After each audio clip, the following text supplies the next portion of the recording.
이 고대의 사람들도 죽음이 끝이 아니라고 생각을 했습니다.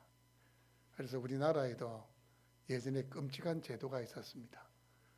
여러분, 부여시대에 있었던 순장제도라고 합니까? 순장제도가 뭡니까? 왕족이 죽으면 그 무덤에 그 사람이 살아생전 썼던 세간품 다 넣어주고 종들까지도 함께 그 무덤에 넣어서 매장을 시켜버렸습니다. 아주 끔찍한 제도인데 그 옛날 사람도 부활을 믿었던 거예요. 다음 세상이 있을 것이다. 그걸 믿었기 때문에 그 끔찍한 제도를 행했습니다. 그럼 여러분, 부활 믿습니까? 부활 믿습니까? 아멘 소리가 너무 작습니다. 여러분, 몸의 부활을 믿습니까? 그래서 우리가 매주일 예배 시간에 우리가 사도신경을 고백하잖아요. 그 사도신경을 고백할 때에 마지막 부분에 보면 몸의 부활과 영생을 믿습니다. 그렇게 고백합니다. 몸의 부활과 영생을 믿습니다. 저는 몸의 부활, 영생을 반드시 믿습니다. 확실하게 믿습니다. 확실하게 믿습니다. 왜냐하면 우리 주님이 부활의 첫 열매가 되어 주셨기 때문입니다. 우리가 육체로 부활한다는 것을 예수님이 이미 보여주셨습니다. 뿐만 아니고 제가 이 몸의 부활을 믿는 것은 우리 가정에 깊게 드리웠던 죄와 사망의 그림자를 예수 그리스도를 믿는 믿음으로 물리치셨던 우리 할머니를 만나고 또 2년 전에 돌아가신 우리 아버지를 만날 수 있는 유일한 소망이 되기 때문입니다. 여러분, 예수 그리스도 안에서 먼저 저 천국으로 간 사랑하는 이를 만날 수 있는 유일한 통로가 부활입니다. 부활입니다. 그런데 여러분, 이 부활은 단순히 우리의 희망사항이 아닙니다. 희망사항이 아닙니다. 희망사항 하니까 옛날 제가 1990년도 1월 22일 날 군에 입대할 때 그때 유행했던 유행가 중에서 변진섭의 희망사항이라는 노래가 있었습니다. 뭐 청바지가 잘 어울리는 여자, 뭐 김치볶음밥을 잘 만드는 여자, 뭐 이렇게 해가지고 희망사항이라는 노래가 있긴 했는데, 여러분, 부활을 단지 내가 그냥 바란다, 희망한다, 그것으로 생각해서는 안 됩니다. 왜냐하면 부활이 없으면 우리가 가진 믿음 자체가 헛것이 됩니다. 고린도전서 15장 17절 말씀해 보시면 그리스도께서 다시 살아나는 일이 없으면 너희의 믿음도 헛되고 너희가 여전히 죄 가운데 있도다, 이렇게 말씀을 합니다. 우리의 믿음이 헛되다, 이렇게 말씀을 하고 있습니다. 자, 이 부활이라는 게 우리의 신앙의 핵심이라면 이 부활을 생각하면 어떤 마음이 들어야 됩니까? 내가 막 우울하더라도, 내가 하는 일이 잘 안 돼가지고 이것도 안 돼, 저것도 안 돼, 막 낙심 가운데 있더라도, 그래, 우리 주님은 죄와 사망의 권세를 이기신 분이야. 죽음을 정복하신 분이야. 그걸 생각하면 이 가슴에 뭐가 생겨야 됩니까? 가슴이 따뜻해지고 가슴에 불꽃이 일어나고 다시 한번 소망이 생겨야 됩니다. 여러분, 주님의 부활을 믿는다면 여러분이 이 부활을 그 누군가에게 증거할 수 있어야 됩니다. 부활의 증인이 되어야 됩니다. 오늘 이 말씀을 통해서 우리 예수님의 부활을 제일 처음으로 목격했던 이 여인들, 첫 번째 부활의 증인들이었던 이 여인들을 통하여서 세 가지를 여러분에게 말씀드리려고 합니다. 첫 번째는 부활의 증인이 되기 위한 출발점은 주님을 향한 사랑입니다. 뭐라고요? 주님을 향한 사랑입니다. 사랑. 여러분, 첫 번째 부활절 아침 예수님의 무덤을 제일 먼저 찾아갔던 사람들이 누굽니까? 우리가 상식적으로 생각하면 아마 예수님께 가장 사랑을 많이 받았던 요한, 그 누구보다도 예수님 사랑한다고 이야기했던 베드로, 이 제자들 중에 그 누군가가 무덤을 찾아갔을 것이다, 그렇게 생각이 되지만, 여러분, 무덤을 제일 먼저 찾아갔던 사람들이 누굽니까? 여인들입니다. 여인들. 오늘 말씀해 보니까 3명보다 많아요. 이름이 3명 거론되고 뒤에 또 여인들이 또 나옵니다. 적어도 3명 이상의 여인들이 예수님의 무덤을 찾아갔습니다. 그런데 여러분, 이들이 예수님의 무덤을 찾아갔을 때 부활에 대한 신앙이 있었을까요? 없었을까요? 말씀을 읽어보니까 이들이 부활에 대한 신앙이 없었어요. 그럼 이들이 무덤을 찾아간 이유가 뭐겠습니까? 예수님을 사랑했기 때문에, 그 사랑하는 그 예수님의 시신에 향품을 발라주기 위해서 무덤을 찾아갔던 것입니다. 예수님을 향한 사랑이 그들로 하여금 첫 번째 부활의 증인이 되게 했습니다. 예수님이 함께 하시지 않았던 그 안식일, 예수님이 안식일 전에 돌아가셨거든요. 안식일이 딱 시작되는 그 금요일에 돌아가셨는데, 그럼 그 안식일, 금요일 저녁부터 시작돼서 토요일 저녁까지 계속되는 그 안식일이 어떤 날이었겠습니까? 보통 유대인들에게서 안식일은 어떤 날입니까? 육신도 쉼을 얻고 영혼도 기쁨을 얻는 그야말로 복된 날이 안식일인데, 이 여인들에게서 이 안식일은 어떤 안식일이겠습니까? 그들의 삶에 있어서 가장 우울한 안식일. 왜요? 그들이 그토록 믿고 따랐던 예수님이 죽어 무덤에 계시기 때문에 절망적인 날인 거예요. 기쁨은 고사하고 슬픔이 가득 드리워진 그 안식일이었습니다. 주님께서 이미 수도 없이 십자가와 부활을 이야기했습니다. 인자가 이 대제사장들에 의해서 고통받고 십자가에 달려 죽은 다음에 3일 만에 다시 살아날 것이다. 예수님 몇 번씩이나 그 말씀을 했거든요. 그런데 제자들도 그렇고 이 주님을 그렇게 사랑한다는 이 여인들조차도 그 주님의 말씀을 이 마음에 새기지를 못했어요. 간직하지를 못했습니다.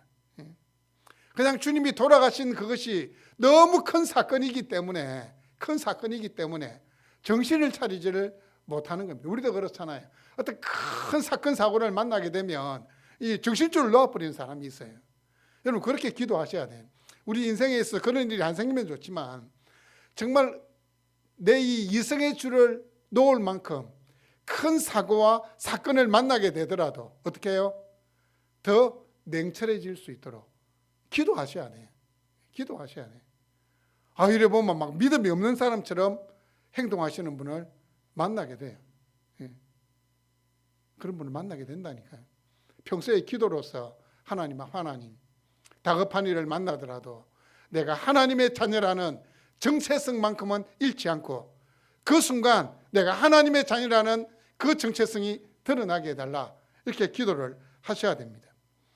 안식일이 지나가고 여인들은 새벽이 되기만을 기다렸습니다.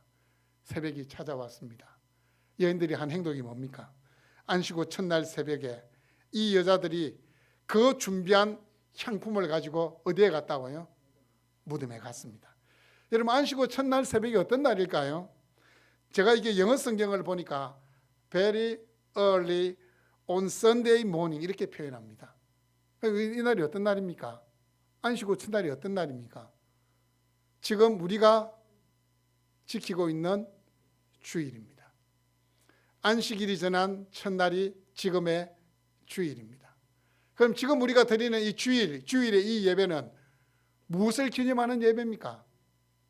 예수님의 부활을. 그래서 저는 웃으면서 이야기합니다. 매주일이 고난주일이지만 또 매주일이 부활주일이다. 이 주일은 예수님이 부활하신 바로 그날입니다.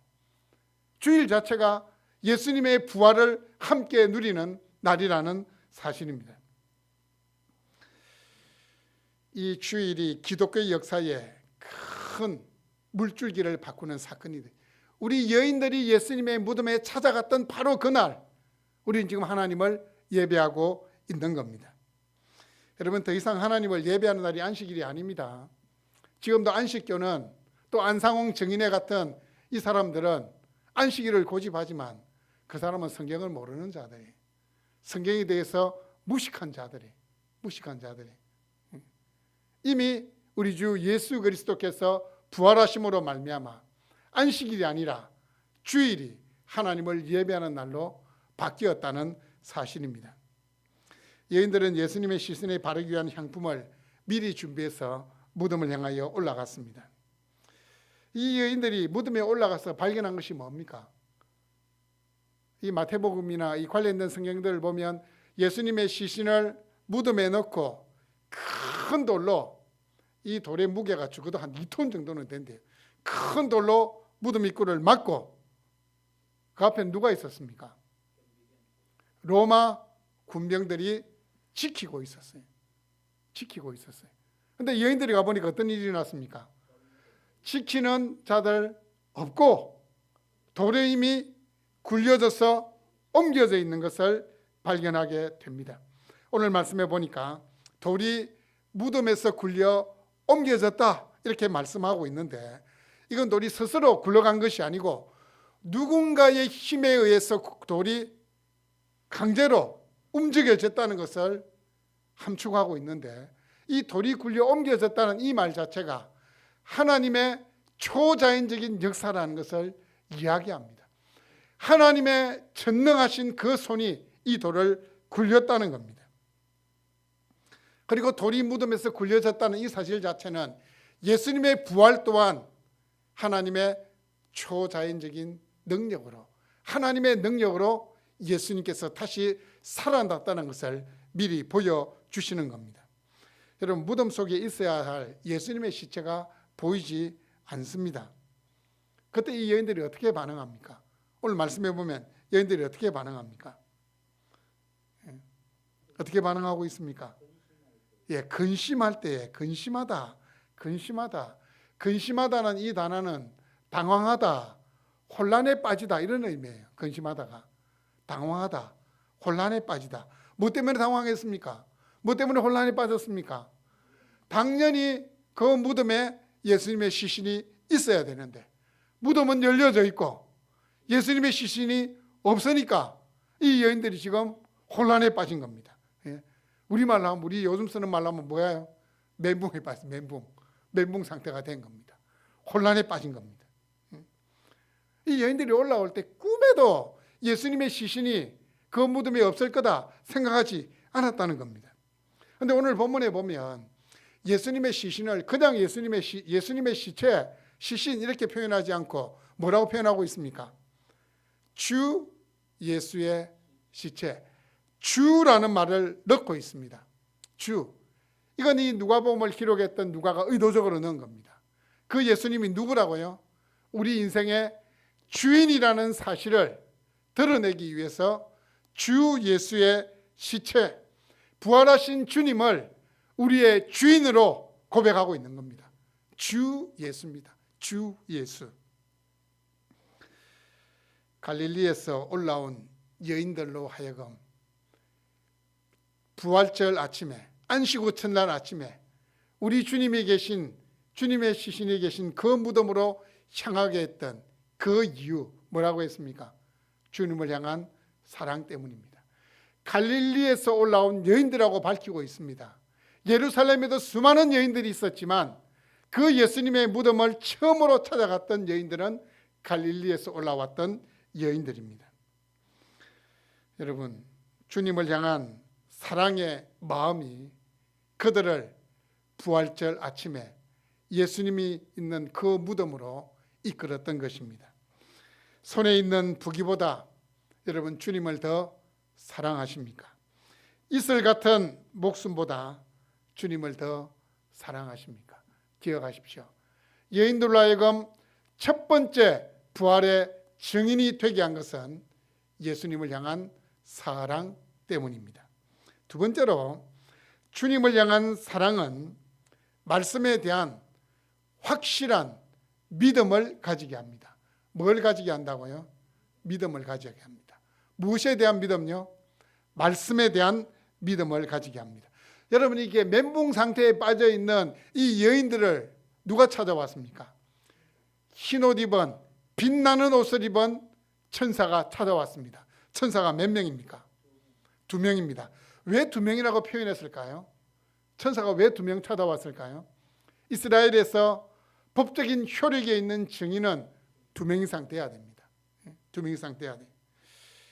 예수님의 부활을 증언한 천사가 2명이다 라고 기록함으로써 부활의 확실성을 부각시키기 위함입니다. 천사들이 전한 메시지가 여인들로 하여금 이 부활에 대하여 확신을 가지게 했습니다. 그렇다면 천사들이 이 여인들에게 전한 메시지가 무엇입니까? 2가지로 요약이 될 수 있습니다. 첫 번째는 예수님께서 부활하셨다는 것입니다. 천사가 전한 메시지 들어보십시오. 어찌하여 살아있는 자를 죽은 자 가운데서 찾느냐? 어찌하여 살아있는 자를 죽은 자 가운데서 찾느냐? 이 말씀은 우리 예수님은 사망의 권세에 매여 있을 수 없는 분이라는 사실을 다시 한번 강조합니다. 여러분, 무덤, 죽음은 유한한 인간인 우리를 가두는 곳이지 전능하신 하나님인 예수님을 가두는 곳이 아닙니다. 왜냐하면 예수님은 생명 그 자체이시기 때문입니다. 6절에서 천사는 계속해서 주님께서 부활하셨음을 증언합니다. 여기 계시지 않고 살아나셨느니라. 살아나셨느니라, 이 말은 일어나다는 겁니다. 일어나다, 살아나셨다. 하나님께서 예수님을 그 죽음 가운데서 다시 일으키셨다라는 사실을 함축하고 있는 것이 살아나셨느니라, 일어나셨다라는 사실입니다. 2절과 3절에서는 그냥 빈 무덤을 보여줌으로써 우리 예수님께서 부활하셨다는 사실을 간접적으로 보여주셨어요. 하지만 5절과 6절에서는 천사의 증언을 통해서 예수님께서 살아나셨다는 것을 직접적으로 말씀하고 있습니다. 이 부활을 선포하십니다. 우리 주 예수님이 사망 권세를 이기시고 죽음으로부터 다시 일으키심을 받았다는 사실을 2명의 천사의 증언을 통해서 말씀하고 있습니다. 우리 주님은 다시 살아나셨습니다. 좌절과 슬픔에 잠겨있던 여인들로 하여금 부활의 증인으로 살아갈 수 있도록 그들의 닫혀있는 눈을 열게 주셨습니다. 여기 계시지 않고 살아나셨느니라. 또 이 천사들이 여인들에게 전해준 2번째의 메시지는 예수님의 말씀을 기억하라는 겁니다. 예수님의 말씀을 기억하라. 6절 말씀해 보시면 갈릴리에 계실 때에 너희에게 어떻게 말씀하셨는지를 기억하라, 이렇게 말씀하고 있습니다. 도대체 우리 예수님 어떤 말씀을 기억하라는 걸까요? 예, 정확합니다.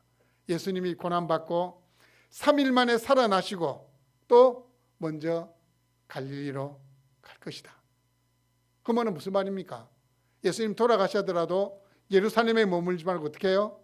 그들을 처음으로 만나 주셨던 그 장소인 갈릴리로 내려가 있으라는 겁니다.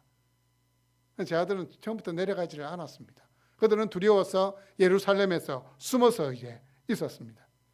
예수님께서 이 천사들이 예수님이 하셨던 바로 그 말씀, 그 말씀을 기억하라라고 말씀하고 있습니다. 저자 누가는 갈릴리에서 예수님으로부터 말씀을 들었고 예수님의 죽음을 2눈으로 확인했던 여인들을 통해서 그 예수님의 부활을 선명하게 증거하기를 원했습니다. 천사들은 구체적으로 그들이 기억해야 될 말씀이 무엇인지를 상기시킵니다. 갈릴리에서 주님께서 하셨던 말씀, 인자가 죄인의 손에 넘겨져 십자가에 못 박히고 제3일에 다시 살아나야 하리라. 그 말씀을 기억하라는 겁니다. 여인들은 이미 예수님을 통해 예언되었던 그 예수님의 부활이 성취되었다는 사실을 깨닫게 됩니다. 그제서야 믿음의 눈이 열리는 겁니다. 이 예수님의 고난과 죽음이 우연한 사건이 아니고 하나님의 구원 계획이었다는 사실을, 예전부터 예정되어 있던 그 구원 계획이었다는 사실을 깨닫게 됩니다. 여러분, 우리가 너무 쉽게 넘어지고 좌절하는 이유가 뭐겠습니까? 약속의 말씀을 붙잡지 못하기 때문입니다.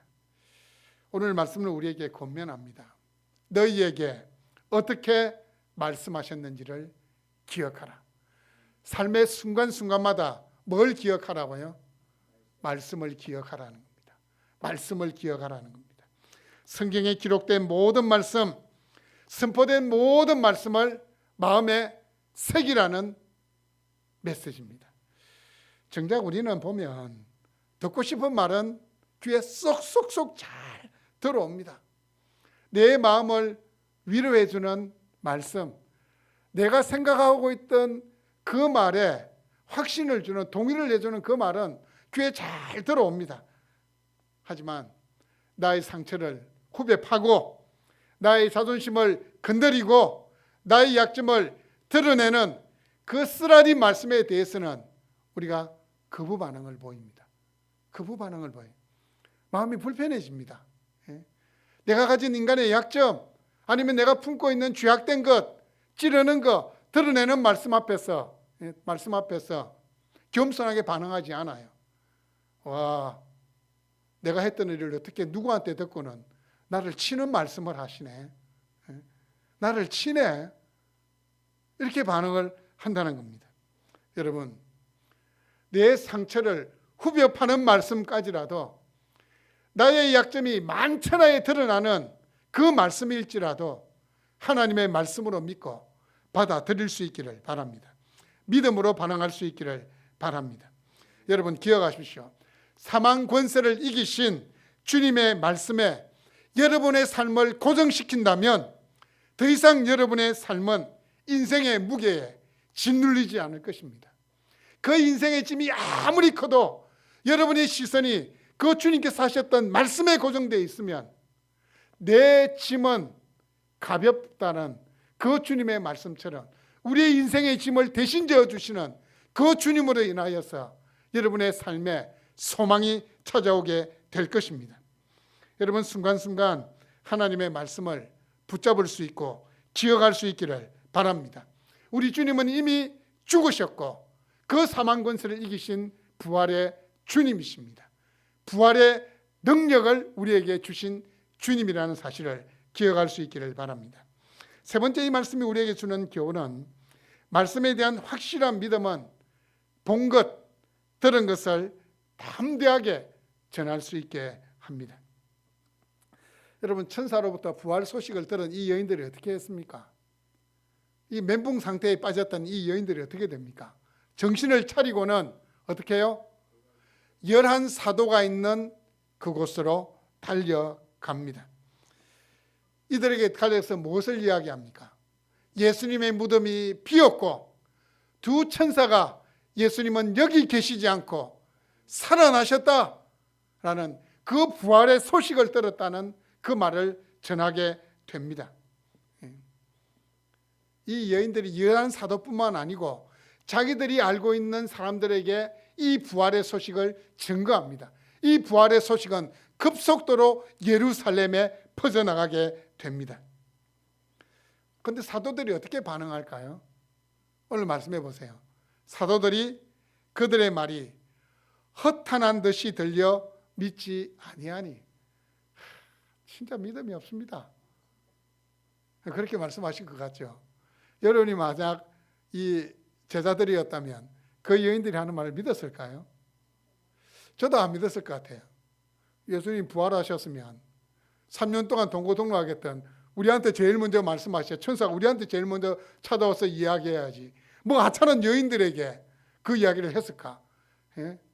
이 허탄한 듯이라는 이 말은 과대망상증이라는 의미가 있습니다. 다시 말해서 어떻게 해요? 이 여인들이 예수님의 죽음에 대해서 너무 생각을 막 깊게 하다 보니까 뭐가 보였다고요? 헛소리가 들리고 이상한 소리가 막 이렇게 들리고 막 환상이 막 보이는 과대망상증에 빠져가지고 천사를 잘못 보고 천사의 말을 잘못 들었다, 이렇게 이야기를 한 겁니다. 쓸데없는 소리로 어리석은 말로 들었다는 겁니다. 믿지를 않았어요. 아예 믿지 않았다는 것은 믿음이 요만큼도 없었다는 겁니다. 아예 믿을 생각조차 하지 않았다는 겁니다. 하지만 이 여인들은 11사도에게만 부활의 소식을 전한 것이 아니고 자신들이 알고 있는 모든 사람에게 가서도 전했습니다. 제 아들이 믿든지 안 믿든지 관계없어요. 왜냐하면 자기들은 부활하신 주님을 확인했기 때문에, 그 부활이 사실이라는 것을 알기 때문에, 천사들로부터 받은 그 메시지로 인하여서 그들이 닫혀있던 믿음의 눈이 열려졌기 때문입니다. 2025년 부활절 아침을 맞이한 우리도 아직까지 사망의 권세에 매여 있는 자들에게 가서 부활의 소식을 증거해야 됩니다. 듣는 사람들이 냉담한 반응을 보일 수 있습니다. 어쩌면 우리를 정신병자 취급할 수 있습니다. 제자들도 여인들을 정신병자 취급했거든요. 취급할 수 있습니다. 하지만 여러분, 그 부정적인 반응에 대해서 두려움을 버려야 돼요. 전도할 때도 마찬가지입니다. 길에 나가서 노상에서 전도해 보면 이렇게 화장지를 주거나 전도지를 주면 거부하는 사람이 있어요. 주눅들 필요가 없습니다. 안 받는 게 당연하죠.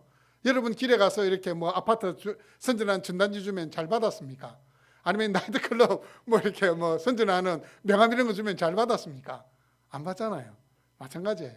근데 전도해 보니까 이렇게 물티슈니까, 근데 10명 중 한두 명만 거부하지 잘 받아요. 그런데 안타까운 건 이 젊은 애들이 잘 안 받아. 어떤 애들은 아주 고상하게 괜찮습니다 이렇게 하고, 좀 이렇게 예의가 없는 애들은 딴 데 딱 쳐다보면서 그게 살짝 요만큼 기분 나쁘긴 했지만 전혀 기분 나빠할 필요가 없습니다. 여인들도 마찬가지입니다. 그 11사도마저도 허탄한 듯이 과대망상증 환자처럼 이상한 소리 듣고 환상을 본 것으로 취급했지만, 여인들은 11사도에 가서 이야기하고 또 달려가 가지고 다른 사람에게도 예수 그리스도의 부활을 증거했습니다. 여러분, 예수님의 부활은 인간이 가진 상식과 이성을 초월하는 사건입니다. 당연히 안 믿어지는 것이 당연한 거죠. 그들의 이성을 초월하는 거니까, 그들의 생각을 초월하는 거니까. 여러분, 톨스토이가 쓴 부활이라는 소설이 있습니다. 그가 말하는 부활은 주인공이 양심의 눈을 뜨는 겁니다. 양심의 눈을 뜨는 겁니다. 여러분, 우리에게 있어서 이 부활은 양심의 눈을 뜨는 정도가 아닙니다. 전 우주와 전 역사를 변혁시킨 것이 예수 그리스도의 부활입니다. 사망의 권세로부터 우리를 영원히 해방시킨 것이 부활입니다. 부활입니다. 우리 예수 믿는 사람이 죽음을 두려워하지 않는 것은 부활에 대한 신앙이 있기 때문입니다. 이 부활 때문입니다. 인간의 상식과 이성을 초월하여 역사하시는 그 성령님께서 저로 하여금 이 부활에 대한 믿음을 가지게 하셨습니다. 여러분 모두에게도 이 부활에 대한 믿음을 가지게 하셨습니다. 혹시 여러분 가운데 이 부활에 대한 믿음이 없다면 지금 이 시간 마음을 열어서 죄와 사망의 권세를 깨고 다시 살아나신 그 예수님의 부활을 믿습니다. 아멘으로 받을 수 있기를 바랍니다. 여러분, 이 부활 소식은 누군가에게 증거가 되어야 됩니다. 이 부활의 소식은 2000년이 지난 지금에도 증거가 되어야 돼요. 첫 번째 부활의 소식을 전한 여인들이 있었다면 2000년 뒤에는 우리가 이 부활 소식을 증거해야 됩니다. 제가 이번에 말씀드렸습니다. 우리나라의 목사 선교사가 처음으로 발을 디딘 날이 부활절 아침이었습니다. 부활절 아침, 대물포항에 아펜젤러 선교사님과 언더우드 선교사님이 부활절 아침에 우리 대한민국 땅에 첫 발걸음을 내디뎠습니다. 저는 의미가 있다고 생각합니다. 죄와 사망의 권세에 놓여 있는 이 조선 땅에 생명의 복음이 싹트게 된 그날이 부활절이었습니다. 여러분, 이 부활의 능력이 여러분을 새롭게 하고 여러분의 가정을 새롭게 할 수 있기를 바랍니다. 뿐만 아니라 이 부활의 능력이 여러분이 알고 있는 그 모든 분들에게도 동일하게 나타날 수 있기를 바랍니다. 여러분, 부활의 예수님을 그 누구보다도 사랑할 수 있기를 바랍니다. 우리 주님이 하신 그 말씀에 대한 믿음을 가질 수 있기를 바랍니다. 뿐만 아니고 우리 주 예수 그리스도에 대한 사랑과 그 말씀에 대한 믿음을 가지고 증거할 수 있는 증인의 삶을 살 수 있기를 주님의 이름으로 축복합니다. 아멘.